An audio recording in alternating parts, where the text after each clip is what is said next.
Assalamualaikum warahmatullahi wabarakatuh. Saya Messi Delvianis, kelas D, NIM 17370074.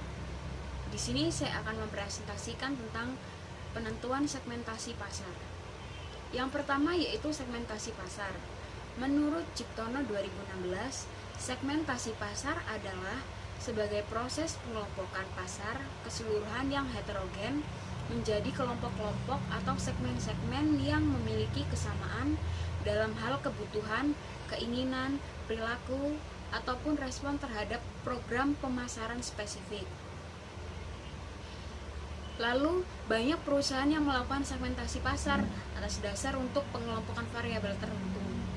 Dengan menggolongkan atau mensegmentasikan pasar, dapat dikaitkan secara umum perusahaan memiliki motivasi untuk mempertahankan dan meningkatkan tingkat penjualan, dan yang paling terpenting lagi agar operasi perusahaan dalam jangka panjang dapat berkelanjutan dan kompetitif, dan kegiatan pemasaran dapat dilakukan lebih terarah, dan sumber daya yang dimiliki perusahaan juga dapat digunakan secara lebih efektif dan efisien dalam rangka memberikan kepuasan bagi konsumen. Berbagai hal harus menjadi pertimbangan untuk melakukan segmentasi pasar yang sesuai pada pendidikan pasar media ekonomi, ditemui sejalan dengan teori yang dimukakan oleh Swasta Damesta dan Irawan 2016.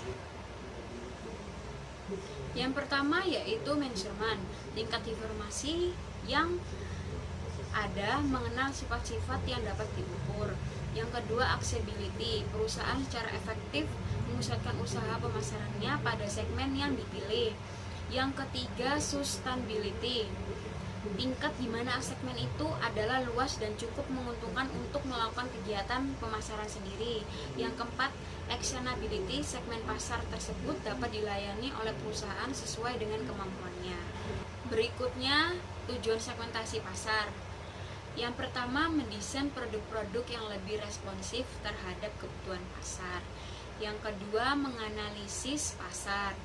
Artinya, melakukan segmentasi memudahkan organisasi untuk mendeteksi siapa kompetitor yang tepat di segmen tersebut. Yang ketiga, menemukan peluang.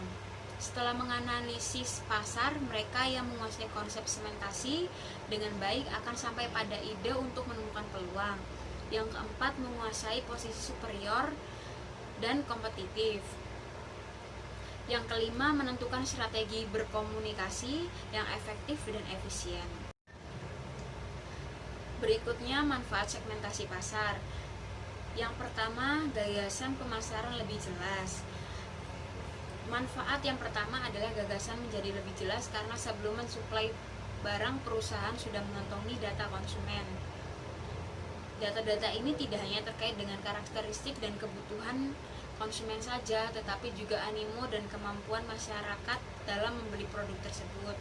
Yang kedua, lebih mudah mengatur produk. Dengan adanya segmentasi pasar, bisa dipastikan pengaturan produk menjadi lebih mudah karena sasaran konsumen dari produk tersebut sudah ada, sehingga pihak perusahaan tinggal memasarkannya saja. Yang ketiga, menemukan perbandingan antar pasar. Jika menerapkan segmentasi pasar, tentu perusahaan sudah mengantongi karakteristik, daya beli, jenis marketing yang disukai, serta kebutuhan pelanggan. Tidak dipungkiri, keterkaitan konteks ini, konsumen memiliki ukuran yang berbeda-beda. Selanjutnya, jenis-jenis segmentasi pasar. Yang pertama, segmentasi geografis.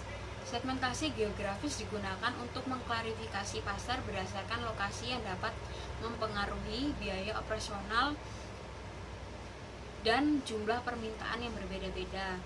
Dalam segmentasi geografis, pasar dibagi menjadi unit geografis seperti negara, provinsi, kota, dan lingkungan. Yang kedua, segmentasi demografis. Dalam segmentasi demografis, pasar dibagi menjadi berbagai kelompok berdasarkan variabel-variabel demografis yang ada. Misalnya usia, jumlah keluarga, jenis kelamin, penghasilan, pekerjaan, agama, ras, generasi, kewarganegaraan, dan status sosial. Menurut Nanang dan Herwina 2017, faktor-faktor demografis paling sering dipakai sebagai dasar untuk mensegmentasikan kelompok konsumen. Yang ketiga, segmentasi psikografis.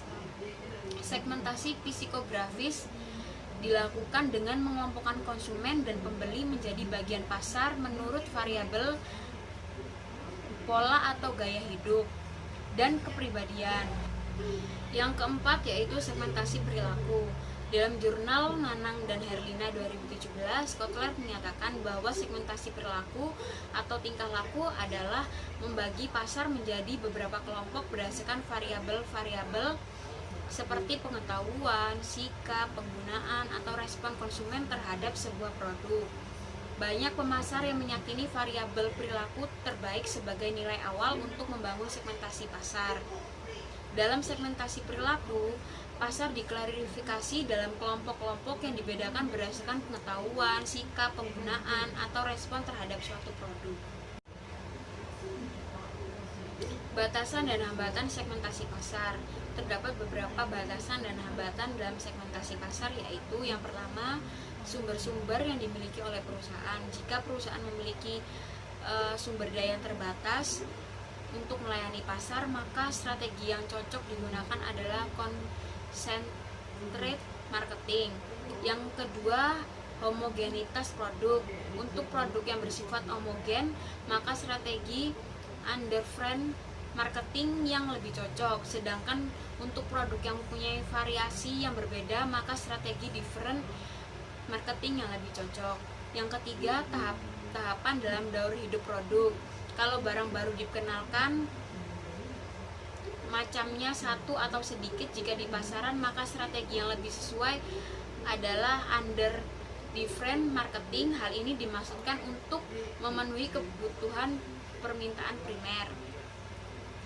Yang keempat, homogenitas pasar. Apabila para pembeli tidak mempunyai selera yang sama, jumlah setiap periode hampir sama, reaksi terhadap upaya pemasaran perusahaan sama, maka strategi yang dianggap sesuai adalah under different marketing. Yang kelima, strategi pemasaran saingan. Apabila pesaing aktif mengadakan segmentasi dengan menerapkan different marketing, maka cukup sulit bagi perusahaan untuk bersaing melalui under different marketing ataupun sebaliknya. Berikutnya, rangkaian segmentasi pasar.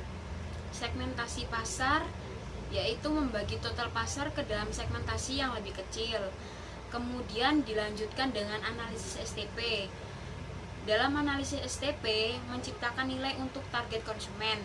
Selanjutnya dibagi lagi menjadi dua, yaitu targeting atau target pasar, yaitu memilih segmen satu atau lebih untuk dimasuki. Yang satunya yaitu penempatan lokasi, menempatkan penawaran pasar dalam benak target konsumen. Selanjutnya yaitu target pasar. Penentuan pasar sasaran atau targeting merupakan kegiatan mengevaluasi dan memilih pasar yang akan dijadikan sasaran penawaran produk. Keputusan menentukan pasar yang mana yang akan dilayani merupakan keputusan strategi bisnis yang menentukan. Pilihan strategi ini diimplementasikan oleh keputusan manajemen tentang bagaimana bersaing dalam setiap produk pasar yang diminati. Keputusan pemasaran strategi adalah memilih pembeli mana yang akan ditinjau dalam setiap produk pasar dan bagaimana menentukan posisi produk perusahaan untuk setiap pasar sasaran. Ada beberapa jenis strategi target pasar, yaitu yang pertama different marketing. Dengan menggunakan strategi ini, perusahaan memutuskan untuk mengabaikan perbedaan segmentasi pasar dan memenuhi keseluruhan pasar dengan satu tawaran. Yang kedua, different marketing. Strategi ini digunakan untuk perusahaan dalam menargetkan beberapa segmen pasar dan mendesain tawaran yang terpisah kepada setiap segmen pasar. Dengan menawarkan beberapa variasi produk dan pemasaran ke dalam segmen, perusahaan berharap untuk penjualan yang lebih tinggi dan posisi yang lebih kuat dalam setiap segmen pasar. Yang ketiga, concentrate marketing. Strategi ini hanya berfokus memasarkan produk pada satu atau beberapa kelompok pembeli saja. Yang keempat, mikromarketing. Dalam strategi ini, perusahaan menghasilkan produk untuk menyesuaikan spesifikasi individu atau individu marketing dan lokasi tertentu atau lokal marketing. Selanjutnya, penempatan posisi. Hal yang paling penting dalam proses STP adalah mencoba menetapkan produk di benak konsumen dengan ciri-ciri yang bisa dibedakan dengan produk lainnya. Penempatan posisi diciptakan sebagai citra baik yang diharapkan perusahaan dengan maksud adalah keterkaitan langsung dengan bagaimana konsumen yang berada pada segmen pasar tertentu atau spesifikasi perusahaan dalam mempersiapkan produk perusahaan. Cara menetapkan penempatan posisi, yang pertama berdasarkan produk, yang kedua berdasarkan manfaat produk, yang ketiga melalui imajinasi, yaitu contoh segmentasi pasar. Segmen pasar digunakan untuk menyesuaikan produk, promosi, harga, lokasi, dan pengalaman pelanggan kepada konsumen. Beberapa contohnya yaitu 1. Kebutuhan pelanggan. Kebutuhan pelanggan adalah jenis segmen pasar yang paling umum. Sebagai contoh, beberapa pelanggan membutuhkan kopi tanpa kafein dan ada juga yang membutuhkan kopi biasa. Yang kedua, preferensi pelanggan. Preferensi pelanggan seperti persepsi bahan makanan, misalnya merek saus atau bahan-bahan lainnya. Yang ketiga, gaya hidup.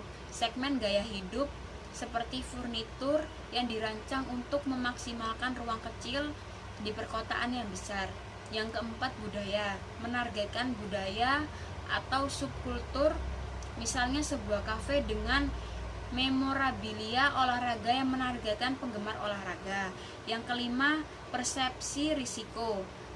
Segmentasi pasar berdasarkan risiko dan toleransi mereka, misalnya produk keuangan untuk pelanggan yang ingin melindungi uang mereka dari inflasi tanpa mengambil risiko pasar apapun. Nah, sekian presentasi dari saya. Wassalamualaikum warahmatullahi wabarakatuh. Terima kasih.